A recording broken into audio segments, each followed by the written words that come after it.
o tema do stop foi aquele que ocupou o período antes da ordem do dia, com uma recomendação do Bloco de Esquerda que foi votada em pontos. Há um ponto que é votado por unanimidade, que é relativamente à importância que o stop tem e para aquilo que deve ser o empenho da Câmara no sentido de garantir a continuação do funcionamento do stop como um centro cultural. Isso uniu-nos naturalmente a todos. Nos restantes pontos houve uma discussão perfeitamente razoável sobre as questões, em que foi por um lado abordado a intervenção à vida, havendo forças que entendem que foi desadequada, outras que entendem que é adequada, o que também parece razoável. As questões que tinham a ver com a segurança das instalações, o facto de haver uma utilização que, independentemente de ser indevida ou não, nos preocupava por questões de segurança e também daquilo que tem a ver com a vizinhança. Tive a oportunidade de referir um testemunho muito importante que, entretanto, surgiu, o testemunho do Manuel Cruz, dos Ornatos Violeta, que eu tive conhecimento esta manhã, porque ele publicou isso nas redes sociais, e que eu considero que é um testemunho muito importante, porque foi a pessoa com quem nós, durante anos, e muitos anos, reunimos e tentamos resolver as questões pertinentes, e acho que o testemunho do Manuel Cruz vale mesmo a pena ser lido. O Manuel Cruz não tem nenhuma ligação política connosco, como muito bem sabem, é uma pessoa que trabalha no STOP desde 2002 e continua lá, portanto tem mais de 20 anos, esteve à frente da associação, que na altura apenas havia uma associação. Foi com ele que reunimos muitas vezes, ele referenciou exatamente aquilo que eu tenho vindo a dizer, ou seja, que a Câmara Municipal do Porto nunca esteve alheia ao problema, aliás ele fala na primeira reunião, fui eu que o chamei na altura, e acho que esse testemunho vale a pena ser lido e vale a pena ser meditado, e espero que os músicos também meditem sobre esse assunto, sobre, no fundo, a sucessão de eventos que levou até aqui, e que de nenhuma forma se pode dizer que esta situação era uma situação inesperada, era uma situação que estava avisada e esperada, e ele reconhece que a Câmara Municipal do Porto, nomeadamente junto dos bombeiros, tudo foi fazendo no sentido de tentar dar nota da importância e da relevância daquele equipamento. Nós vamos ter hoje, às 4h30 da tarde, uma reunião com a administração do condomínio, porque, como sempre dissemos, isto tem que ser um acordo que tem que envolver os músicos e os utilizadores do centro, tem que envolver a Câmara Municipal, mas tem que envolver naturalmente a administração do condomínio, porque a propriedade é deles e a gestão do edifício e daquele centro comercial é deles. E também dei nota daquilo que nós pretendemos fazer relativamente à Escola Pires de Lima, em que reafirmei que nós pretendemos e estaremos disponíveis para colocar lá a Norte Vida. É um tema que já vinha de antes e que ocupará seguramente uma parte das instalações, ainda que uma parte pequena. Haverá uma parte que é o ginásio, que será ocupada pela Biblioteca Municipal, porque nós precisamos de disponibilizar periódicos com o encerramento da Biblioteca Municipal, e consideramos que aquele local é o local ideal para colocar os periódicos. Apenas temos que investir em estantaria, é uma coisa fácil, mas há um espaço sobrante que nós pretendemos que de alguma maneira seja um espaço de coworking para músicos, que pode funcionar em conjugação com o STOP, e que será gerido pelos amigos do Coliseu, mediante conversas que já foram tidas com o Miguel Guedes. Se pudermos tomar posse administrativa do edifício, coisa que só podemos fazer quando se extinguir o atual processo de licenciamento em curso, nós precisamos de uma declaração do Ministério da Cultura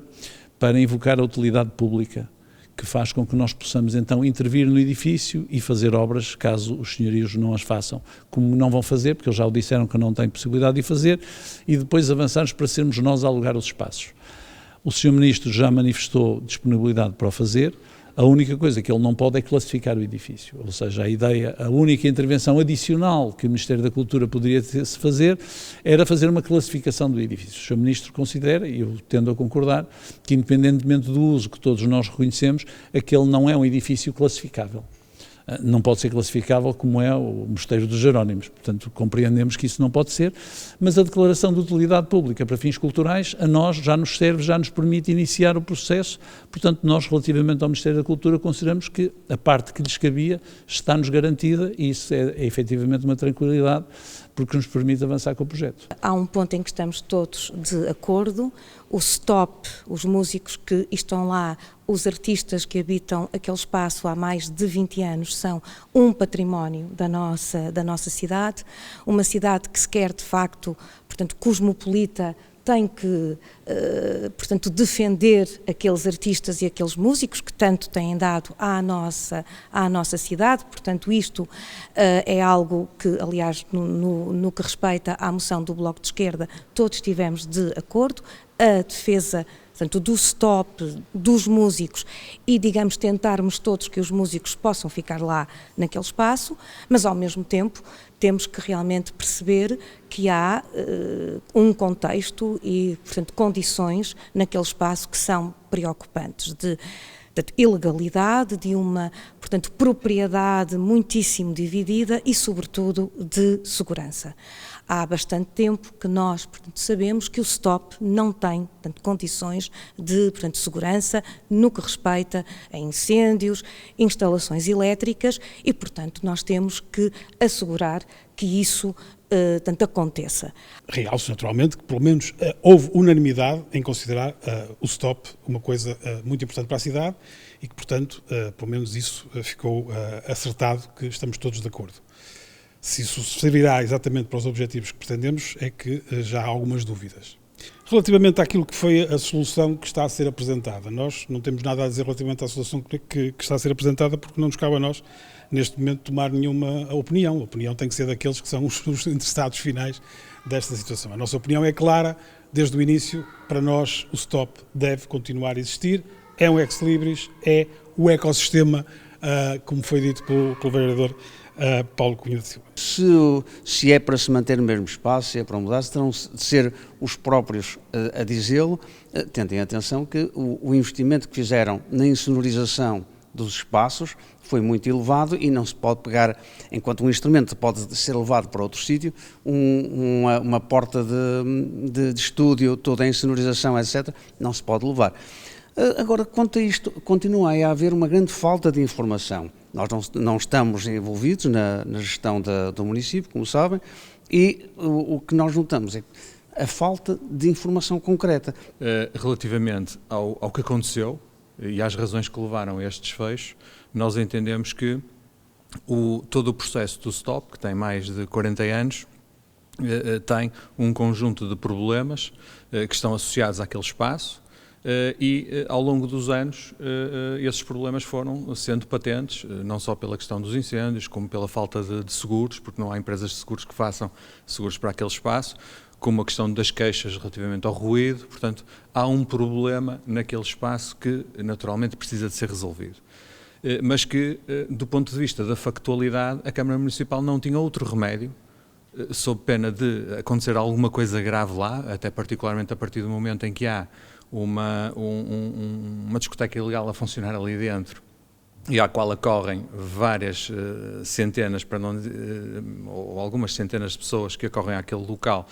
aumentando a pressão e o risco sobre aquele espaço. E, portanto, relativamente a essa matéria, nós estamos de acordo que a Câmara tenha feito o encerramento e acho que a partir do momento que há um relatório dos serviços e há também um parecer dos bombeiros a determinar nesse sentido, era o que tinha que ser feito. Depois há uma outra dimensão, que é a dimensão dos proprietários. E aqui eu acho que é importante nós percebermos o que é que os proprietários têm vindo a fazer, e nós hoje tivemos acesso a alguma informação, também já tínhamos tido acesso na semana passada a outra informação, que diz que alguns proprietários têm feito alguma coisa no sentido de, aqui junto com a Câmara, poder ter planos de segurança contra incêndios, poder ter os meios de proteção adequados àquele espaço. Mas, efetivamente, ainda não passou tudo do papel, ainda falta lá as infraestruturas necessárias para, se houver um incêndio, se houver um problema, isso poder ser resolvido. E, portanto, eu acho que da parte dos proprietários é preciso que haja um maior interesse na resolução deste problema do que aquele que tem havido até ao momento. No que diz respeito aos músicos, bom, relativamente aos músicos nós aí sim estaremos todos de acordo. É preciso acautelar o futuro daquelas pessoas, aquele ecossistema cultural que está ali criado, e isso já foi bem patente, e portanto esta discussão não surgiu agora, já vem muito lá de trás, ainda há bocadinho estávamos a falar numa reunião de Câmara de 2018, mas no dia 7 de novembro do ano passado, este tema também veio à reunião de Câmara, e nessa reunião foi dito que efetivamente uma das soluções possíveis poderia ser o silo-out.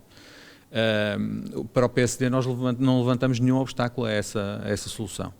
Parece-nos que pode ser uma solução. Mais recentemente surgiu, porque como sabem, a Escola Pires de Lima ficou livre no final deste ano letivo, e portanto é mais um espaço que a cidade tem, que a Câmara Municipal tem, e parece-nos que mais do que o silo-out, este espaço da Escola Pires de Lima faz sentido para mantermos o ecossistema cultural.